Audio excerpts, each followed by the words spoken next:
Welcome to Mind Pilot. This is Dr. Jana Price Sharps. Thank you for listening to us today. Don't forget to subscribe.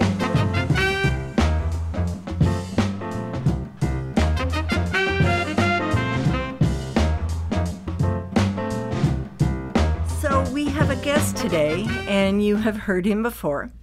I am with Dr. Matthew Sharps, and we're going to talk a little bit more about what happens to you physically when you're on a hot call.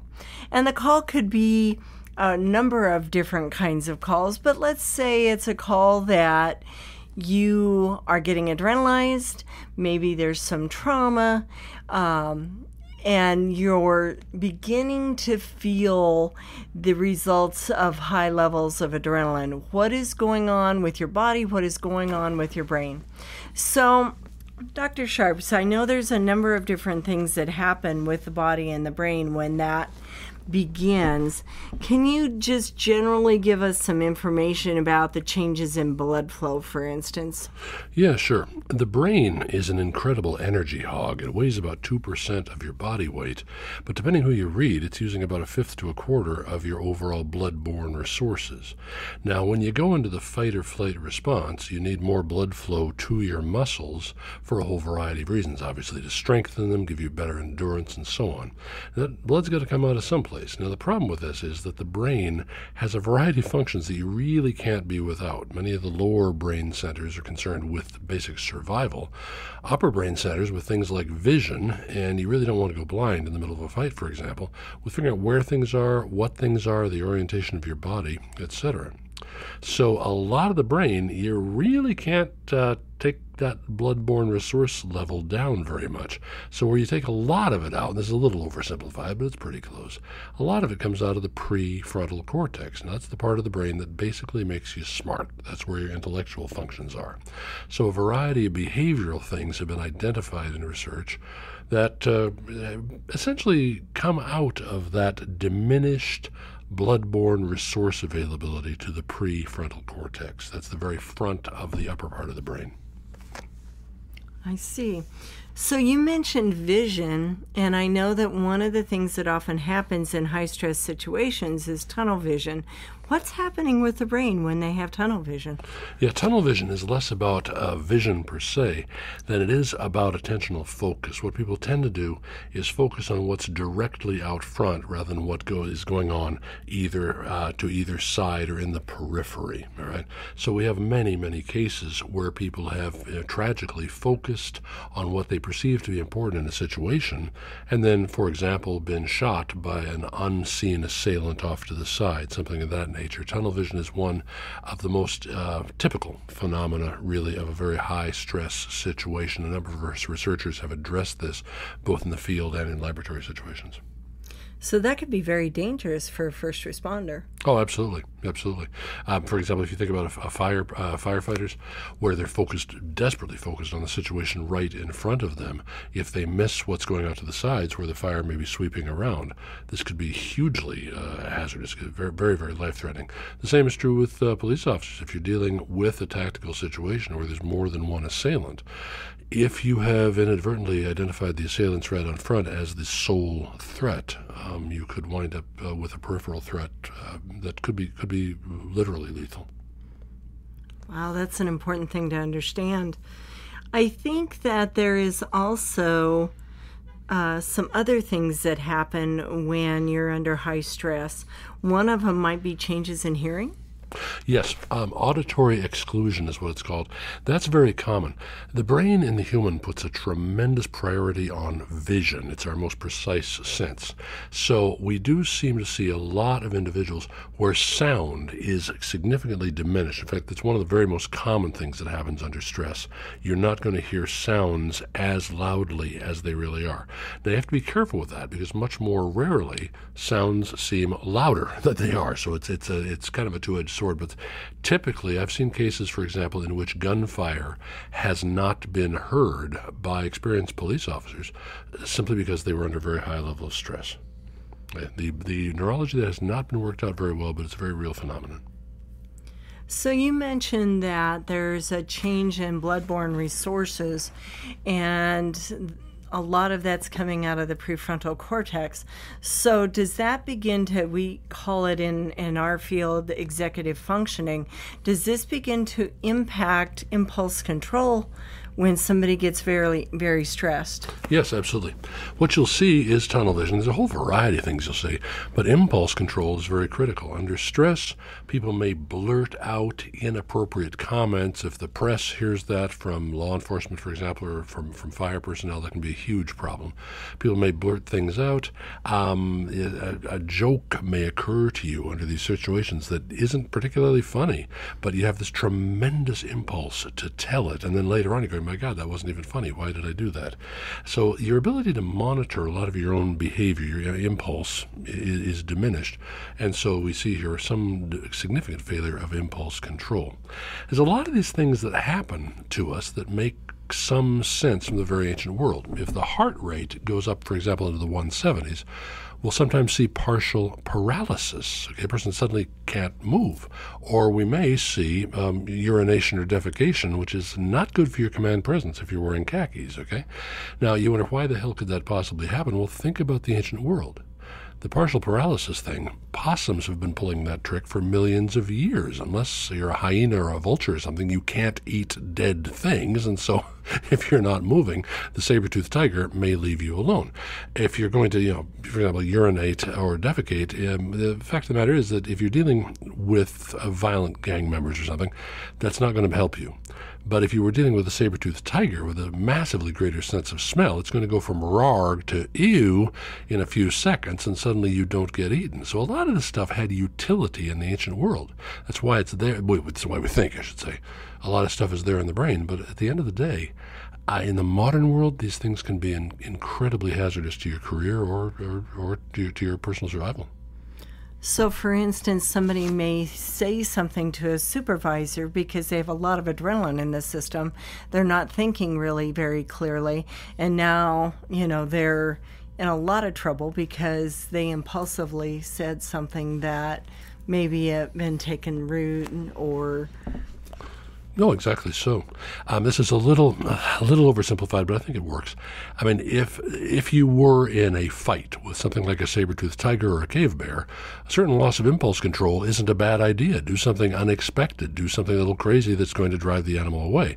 But if your brain is confusing a meeting with your superiors with a hunt in the ancient world, you're going to get in very, very serious trouble there. Okay, the lack of impulse control under high stress, the lack of executive monitoring that you just mentioned, these things can the tactical dangers are obvious, but the danger to your career, to your professional advancement, to your standing within your professional community is very, very, very strong. So I'm a little confused. And we're talking about impulse control problems.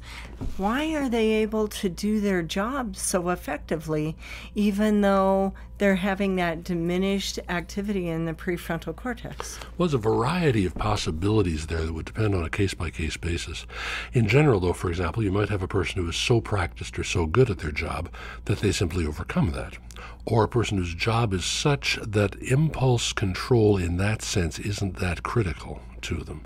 But I think one thing that may come in very, very strongly is that if you're dealing with motor skills, okay, with your tactical skills, for example, in vehicle or weapon handling, in other areas of first response, in dealing with the very, very complex control systems that are involved in modern firefighting, this stuff has been automatized. A lot of it is in motor programs, which are now largely resident to a great degree in lower brain centers that are not going to be subject to that same loss of blood flow resources you see in the prefrontal cortex.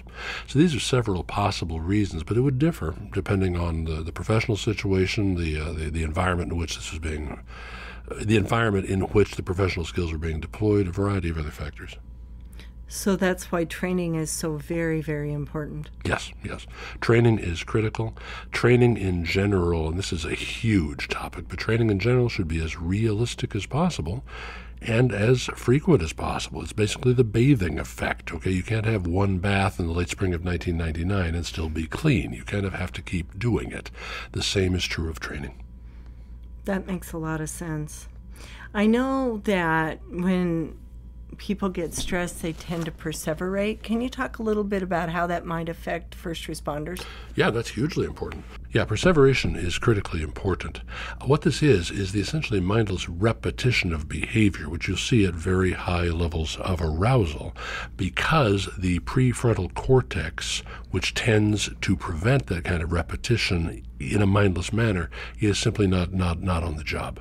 So you might keep doing the same thing over and over again, even if it didn't make any sense. And if you couple this with tunnel vision, you can imagine, for example, a situation in which you have to go through a barrier that you cannot get through, still doing the same thing again and again with tools or with weapons, etc., which simply aren't working for you, as your adversaries or your adversarial situation, in the case of a fire, changes the way it's operating. Okay?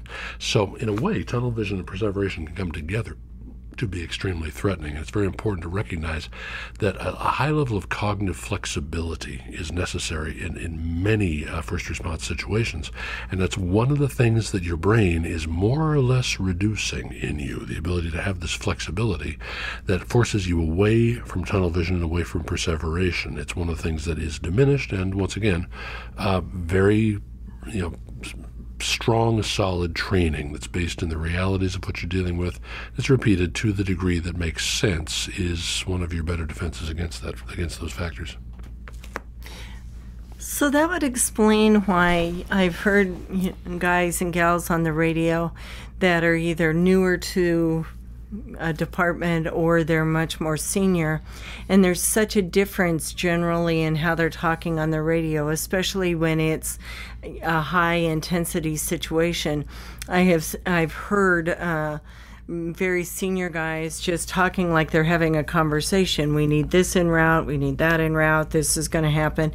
And it could be a very intense situation that they're responding to, and yet you get a younger man or younger woman who is almost screaming into the radio. So that long-term effects of training, again, is going to keep them from repeating things or not being able to talk coherently. Yes, that makes sense. Training and experience combined there, assuming the individual, the operator and the first responder, has learned from their experience. If you think about language and speech, most of it is about ordering things correctly. Okay, you want to have a linear chain of logic operating with as few redundancies as possible. Well, that's going to be easier as you've developed the relevant brain traces through experience and, of course, through training. That makes sense. How does all of this impact memory? Yeah, we see frequently, it's about midway down the list of things that can go wrong when you're under extreme stress. Memory loss. People often do not remember the things that happened when they were under extreme stress, and this can assume very special significance. For example, in court, when something was done or not done, and the individual simply doesn't remember having done this. Are they lying, or did they simply have the nervous system do what it does, which is remove the memory? It's more rarely, but it's still quite common, is reconfiguration of memory. The memory actually changes. And it's not just the event that can do that or the stress. We had situations, for example, an experimental situation in which our respondents weren't under any stress at all. But when we showed them a crime situation, asked them questions about it, the first time we asked them, they gave us significantly more correct responses than mistakes. By the third time, it was the other way around. They were actually giving us slightly more mistakes than correct responses. What had happened was the mistakes they'd made in previous iterations of the memory had now become part of the memory. And this kind of thing was known by as far back as 1932, but especially this was illuminated by the work of Elizabeth Loftus about 45 years ago, in which just the language used can change the memory of an individual. When you say how fast was a car going when it bumped into another car, if the car is going about 15 miles an hour, people say 15 miles an hour. If you say how fast was it going when it crashed into the other car, not only can people start to increase the perceived speed of the vehicle, but they may start to see other types of damage, broken glass and so forth, that wasn't there at all. So memory changes, as it was demonstrated in 1932. Memory changes in three directions. Memories get shorter, they become more about the core of whatever happened, and they'll change in your direction of personal belief. And although the data is equivocal here to some degree, but in general, you see these factors exacerbated under stress, and you'll see this quite frequently in criminal investigation and in court. Is that the reason when you ask somebody about a divorce, their story is completely different than the other person? It is kind of interesting. When you ask a group of people, how many of you have been divorced, or have you ever broken up with anybody? And you get sort of responses, well-adjusted people go, yes. Some people less go, yes. And a few people scream, yes, what about it? Okay. Well, then you say, did your story and their story, do they bear any resemblance to each other? And the answer, depending on level of rage, is usually no, or no. So, no, we tend to assume that our memory is relatively intact. An example I always use, suppose you had a very, very good jigsaw puzzle that came in a frame, okay? If you turn it upside down and shook it once, well, a few pieces fall out. Let's say it's a picture of a barnyard or something. Well, a few pieces have fallen out, but you still basically got a barnyard. Okay, everybody knows they forget, but they assume the memory is basically intact. And what 90 years of research have shown us is that simply is not correct. Wow, that has major implications for every first responder. Well, absolutely, because again, I do want to reiterate this, the memory loss and then memory reconfiguration. Memory loss is more common, but they're fairly common reported situations under high levels of stress. Interesting. Well, we're going to have a number of segments on memory and the effects of adrenaline on the system and how it impacts first responders. So this is just one in many, but thank you for joining us today, Dr. Sharps. We appreciate your time. Well, thank you. I appreciate being here. And this is Mind Pilot. I am Dr. Jana Price Sharps. Please subscribe. You have the right to have a wonderful day and a wonderful life. So I hope you keep working on yourself and feeling better. Take care.